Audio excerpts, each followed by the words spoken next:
Alright, so this video is for algebra, where we're on lesson 8, day 1, solving equations with variables on both sides. This is a couple questions you had from your homework. I'm just going to go through a couple of them. I'm going to start with number 2, and then I'm also going to drop down to ones like number 5. That's only the first two on this video, 2 and 5. So the first thing that we always want to do is draw a line where the equal sign is, and we have to first go in order and ask ourselves, number 1, is there anything I can combine on each side? So if I look on the left side, negative 8 plus 4b, nothing, no like terms there. This is a b, this does not, I can't combine. On the right side, I have 7b plus 3 minus 2. Well, I can actually combine plus 3 minus 2. So I'm going to drop everything else, and 3 plus 2 is positive 1. So once I've combined, I'm going to go to step 2, which is move variables. Okay? So if I'm going to move variables, that means I got to take a variable from the left over to the right, or to the right over to the left. The suggestion I always have is take the smaller of the coefficients and move it. So in this case, I have a 4b and a 7b. 4b is definitely smaller, so opposite of subtraction is, opposite of addition is subtraction. So we're going to subtract 4b from both sides. Cancels, negative 8 drops, equal sign comes down. 7b minus 4b is 3b, and then the plus 1. So I've moved my variables. So in step 3 is now move the constants, or the numbers in this case.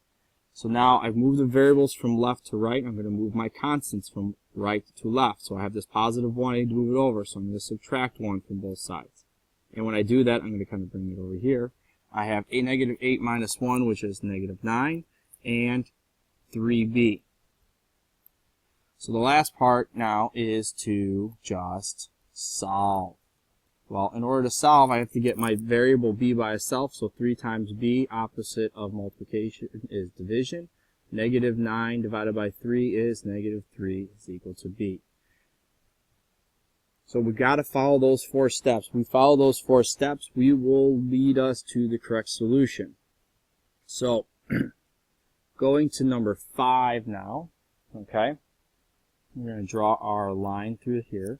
We're going to follow those steps, which says 1, 2, combine. So on the left side, I have a 6 and a 5 that are constant, so I'll combine those. And I also have a positive x and a positive 5x. So I have to combine 2 different parts here. So I'm going to start with the x's. X plus 5x is 6x, and 6 plus 5 is 11, is equal to 1 plus 8x. So now after here, step 2 is we're going to move the variables. Okay? Start with the smaller coefficient. And in this case, I have a 6x and an 8x, so the 6x is smaller. So we're going to subtract that over. Cancels away. 11 drops down, equals to 1 plus 8x minus 6x is 2x. And then now number 3 is we are going to move our move our numbers, our constants, okay? So I moved the variables from the left to the right, and moved the numbers from the right, negative 1, over to the left, which then I'm just going to kind of write over here, gives us 10 is equal to 2x. So last step, solve. In order to solve for x, I have to divide by that 2. 5 is equal to x.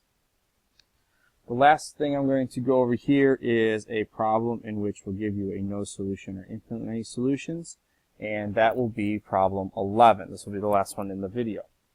So in number 11, what we have here, again, we draw our line and we start with combining. Okay, combine like terms. So 5m's by itself, but I have this 6 plus 8, so I have 5m plus 14 is equal to 14 plus 5m. So now I have to move the variable. So in order to move the variable, I take 5m and 5m. Well, they're the same, so it doesn't actually matter which one I move. But I have to subtract in either case, because this will make it go away. I'm left with 14. This actually goes away as well. 14 equal to 14. So my variables have completely eliminated. So the question you ask yourself to determine if it's no solution or all real numbers is 14 equal to 14? And in this case, the answer is yes, 14 is equal to 14. So this is all real numbers. Good luck on the rest of the homework. The answers are at the bottom. If you have additional questions, please let me know, and I will be sure to answer them in class. I hope this helps.